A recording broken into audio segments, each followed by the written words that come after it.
Baik, Assalamualaikum warahmatullahi wabarakatuh. Hari ini kita masuk ke standard kandungan, standard pembelajaran 1.6 iaitu langkah-langkah dalam penyiasatan saintifik.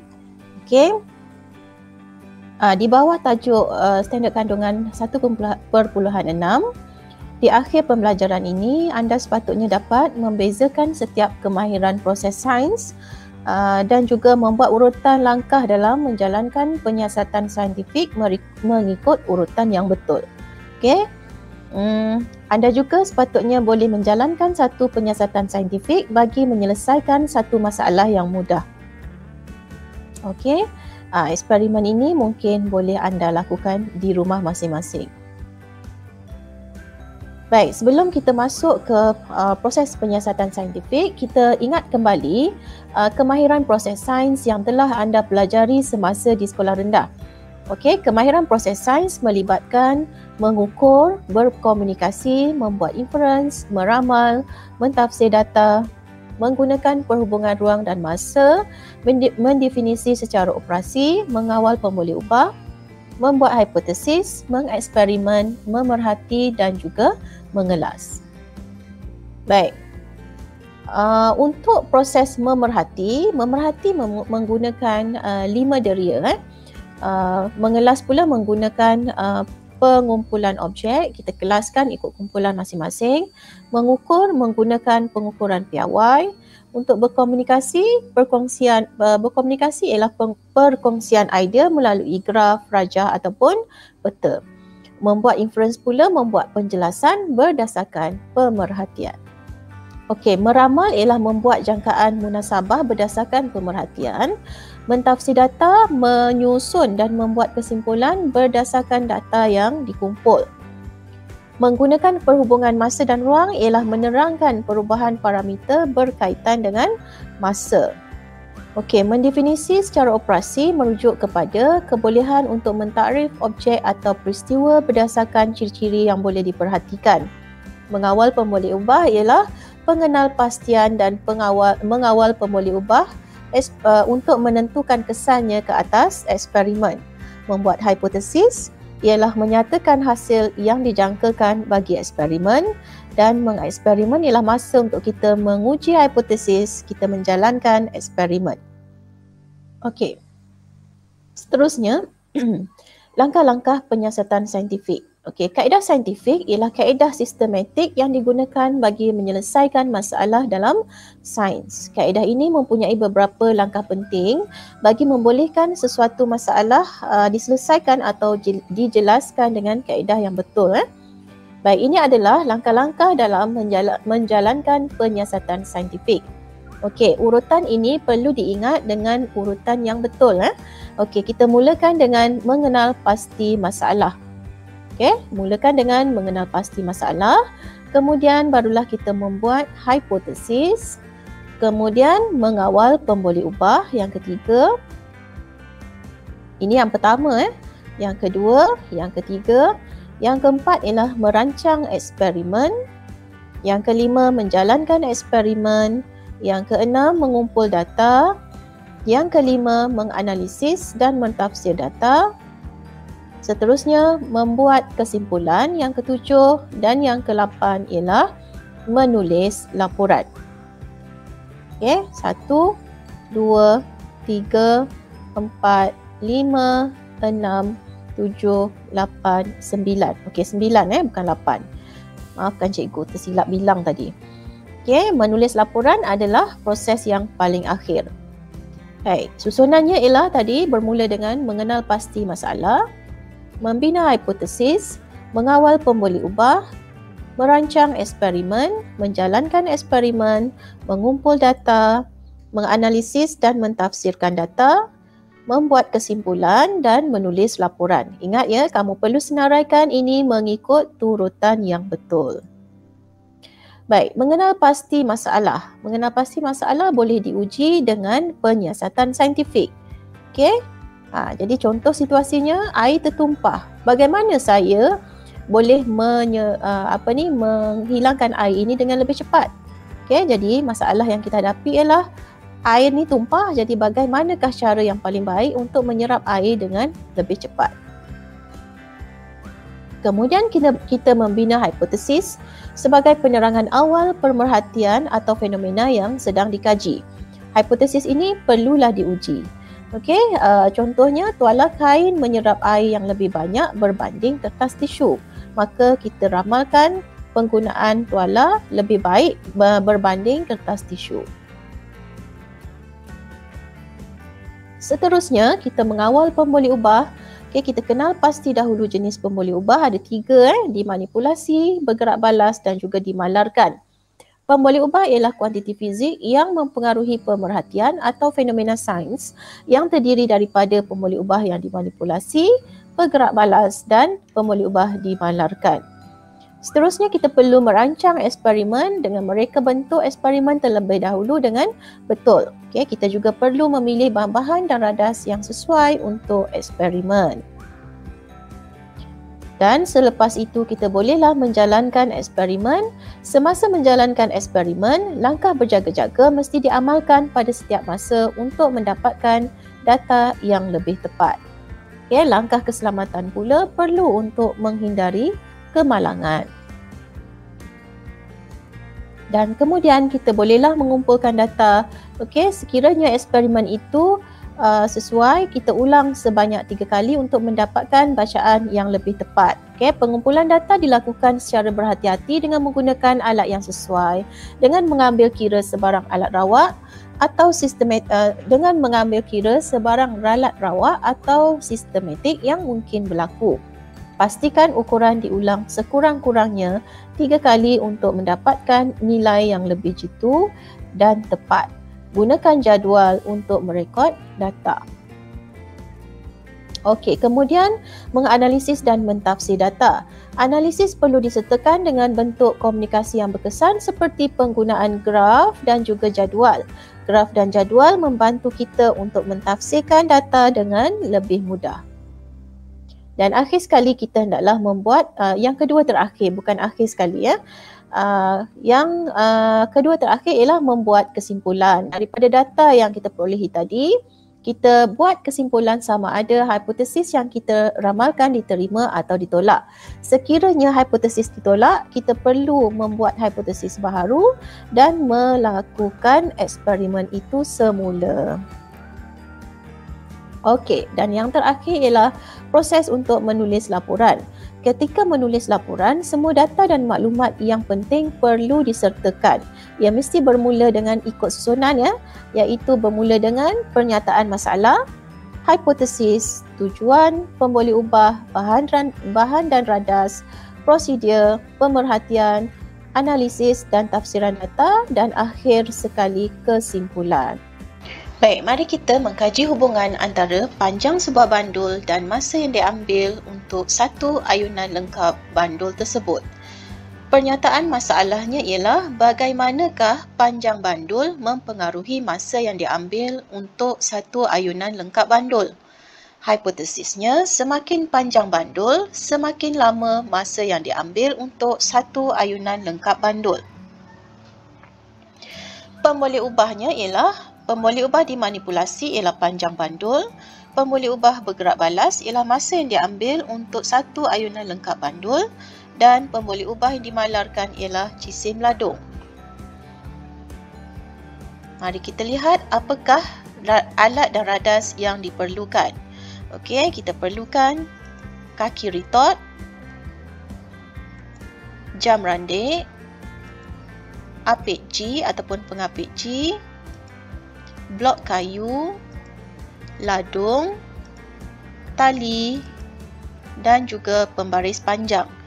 Baik anak-anak, anda boleh melakukan eksperimen ini di rumah dengan menggantikan kaki retort ini dengan menggantungkan tali di sebarang objek yang sesuai untuk digantungkan. Contohnya, boleh digantungkan pada ampaian ataupun tempat penyidai baju dan tempat-tempat lain yang dirasakan sesuai. Okay, kita lihat dahulu bagaimana kita boleh menjalankan eksperimen ini. Untuk jam randik, anda boleh gantikan dengan menggunakan stopwatch di dalam telefon pintar ataupun menggunakan jam tangan anda sahaja. Baik, kita lihat bagaimana prosedur untuk melakukan eksperimen ini. Baik, bandul ringkas dengan panjang 20 cm disediakan.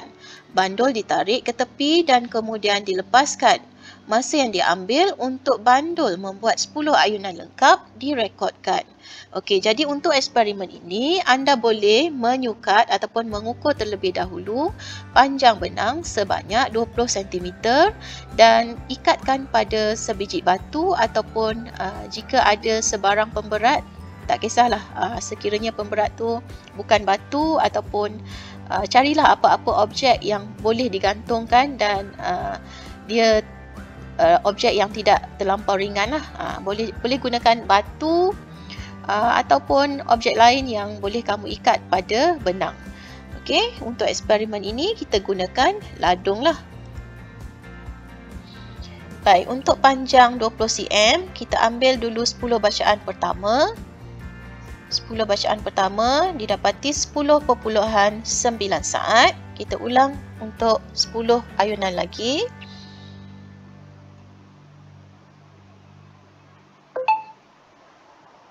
Didapati bacaan untuk 10 ayunan lagi ialah 11.1 saat.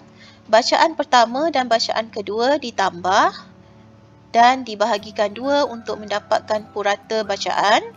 Kemudian purata bacaan ini dibahagikan dengan 10 untuk mendapatkan masa bagi 1 ayunan lengkap. Ini masa bagi 10 ayunan lengkap. Ini masa bagi 1 ayunan lengkap. Jadi kita perlu bahagikan dengan 10. Nilai purata ni kita bahagikan kepada 10. Purata ni kita dapat hasil tambah bacaan pertama dan bacaan kedua ditambah dan dibahagi 2. Dapat nilai purata. Kemudian purata kita bahagikan dengan 10 kerana ini adalah 10 ayunan lengkap. Kita nak 1 ayunan lengkap. So 11.0 kita bahagikan dengan 10. Kita dapat 11.1 saat. Sekarang kita gunakan bandul dengan panjang 40 cm. Panjang talinya ialah 40 cm. Kita dapati bacaan pertama ialah 12.9 saat. Kemudian bacaan kedua didapati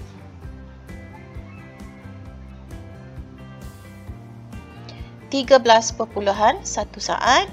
Dan puratanya ialah 13.1 saat dibahagikan kepada 10. Kita dapat 1.3 saat untuk 1 ayunan lengkap. Baik, kemudian kita gunakan panjang bandul 60 cm pula.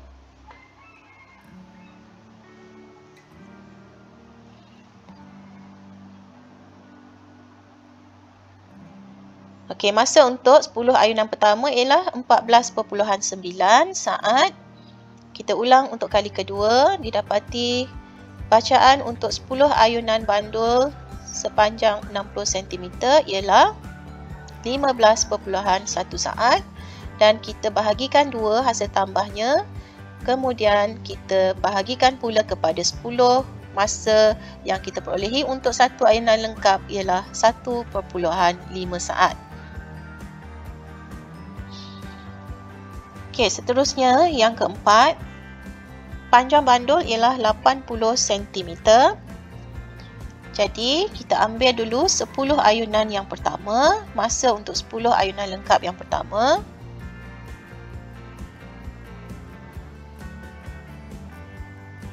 Didapati 16.9 saat.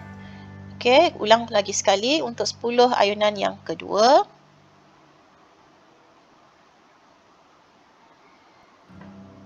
Masanya ialah 17.1 saat. Kita tambahkan 2 bacaan ini dan bahagikan. Kita dapati puratanya ialah 17.0 dan bahagikan dengan 10 untuk dapatkan 1 ayunan lengkap. Masa untuk 1 ayunan lengkap ialah 1.7 saat.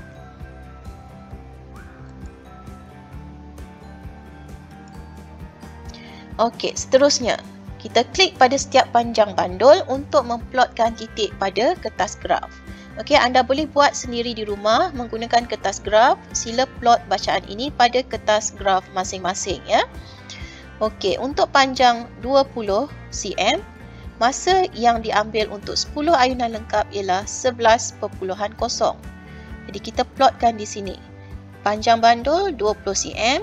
Kita naikkan ke atas menggunakan pembaris dan masa yang diambil ialah 11.0. Kat sini 10.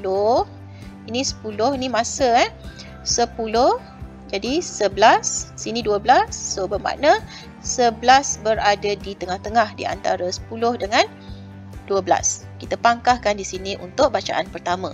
Seterusnya bacaan yang kedua, untuk panjang 40 cm, kita tandakan bacaannya ialah 13.0. 40 naikkan ke atas. Okey, 13.0 di sini. Okey, kemudian untuk 60, 15.0. 60 naik ke atas, 15.0 di sini. Kita tandakan pangkah di sini. Okey, ini dia. Dan yang terakhir ialah 80, bacaannya 17.0. Kita tandakan 17.0 di sini ya. Okey, kita pangkahkan di situ dan sambung tanda pangkah ni dengan satu garisan lurus. Kita akan dapati satu garisan lurus dan kita dapat siap melukis graf. Okey. Seterusnya untuk perbincangan. Okey, perbincangan. Kita lengkapkan pernyataan ini. Data menunjukkan bahawa masa yang diambil untuk bandul membuat satu ayunan lengkap, adakah ia bertambah, berkurang atau kekal sama apabila panjangnya semakin bertambah atau berkurang. Okey, jadi data menunjukkan apabila 20, 40, 60, 80 ni data panjang bandul semakin bertambah. Masa ada apa yang terjadi kepada masa? 1.1, 1.3, 1.5 dan 1.7. Okey, data ini menunjukkan adanya juga pertambahan. Jadi bermaksud apabila panjang bandul bertambah, masa untuk satu ayunan juga bertambah. Okey, kita lihat. Data menunjukkan bahawa masa yang diambil untuk bandul membuat satu ayunan lengkap bertambah apabila panjang bandul bertambah. Okey, ini adalah perbincangan untuk menunjukkan pemahaman kita terhadap data yang telah kita perolehi tadi. Seterusnya kita akan membuat kesimpulan. Okey, kesimpulan daripada eksperimen ini adalah jawapan kepada hipotesis kita tadi. Semakin adakah bertambah atau berkurang bandul, panjang bandul? Apakah yang berlaku semakin panjang bertambah atau berkurang masa yang diambil untuk satu ayunan lengkap bandul? Ya, apabila panjang bandul bertambah, masa yang diambil untuk ayunan bandul juga bertambah. Jadi, semakin panjang bandul, semakin lama masa yang diambil untuk satu ayunan lengkap. Okey, cikgu harap kamu boleh faham penyiasatan saintifik ini dan cubalah untuk buat eksperimen ini di rumah dengan menggantikan ladung itu kepada sebarang objek yang boleh kamu gantungkan ke tali ataupun benang. Okey, gunakan panjang tali seperti mana yang kita buat tadi, iaitu 20 cm, 40 cm, 60 cm dan 80 cm. Okey, ulang sebanyak 2 kali bagi setiap 10 ayunan. Okey, seterusnya untuk topik yang standard kandungan 1.7 iaitu sikap saintifik dan nilai murni dalam menjalankan penyiasatan saintifik. Okey, di akhir standard kandungan ini anda sepatutnya dapat menyokong sikap saintifik dan nilai murni yang diamalkan oleh ahli sains dengan cara kita sendiri mengikut dan mengamalkan nilai-nilai murni tersebut.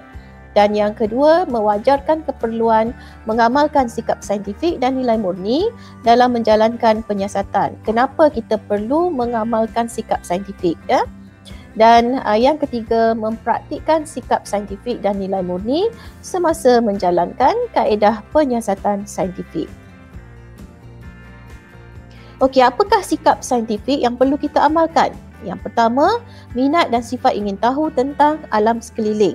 Okey. Yang kedua, kita mestilah jujur dan tepat dalam merekod data dan mengesahkan data.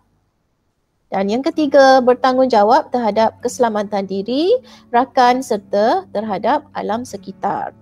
Okey, nilai-nilai murni yang pertama di antaranya ialah menyedari bahawa pengetahuan sains merupakan satu cara untuk memahami alam. Yang kedua, menghargai dan mengamalkan cara hidup bersih dan sihat.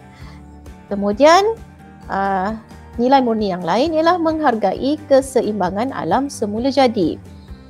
Seterusnya, berhemah tinggi dan hormat menghormati, mensyukuri nikmat alam semula jadi kurniaan Tuhan, dan kita hendaklah mengamalkan sifat-sifat yang kita bincangkan tadi. Okey, cikgu ulang balik antara sikap saintifik yang diperlukan dalam menjalankan penyiasatan saintifik ialah sifat ingin tahu, kerjasama, kejujuran, bertanggungjawab, pemikiran kritis, fikiran terbuka, gigih dan rendah hati. Okey. Baik, ini adalah antara nilai-nilai lain yang harus diamalkan dalam menjalankan penyiasatan saintifik. Yang pertama, menyedari bahawa pengetahuan saintifik merupakan satu cara untuk memahami alam semula jadi. Kemudian kita menghargai dan mengamalkan kehidupan yang bersih dan sihat. Kemudian menghargai keseimbangan alam semula jadi, berhemah tinggi dan hormat menghormati serta mensyukuri nikmat alam semula jadi kurniaan Tuhan.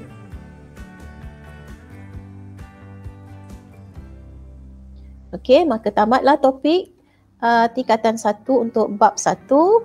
Cikgu harap kamu dapat memahami tajuk ini dengan baik dan dapat menjawab soalan yang disertakan dalam tugasan yang telah diberitahu.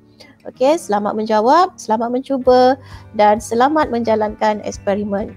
Kamu boleh mencuba untuk menjalankan eksperimen ayunan bandul menggunakan bahan-bahan yang ada di sekitar kamu. Selamat mencuba.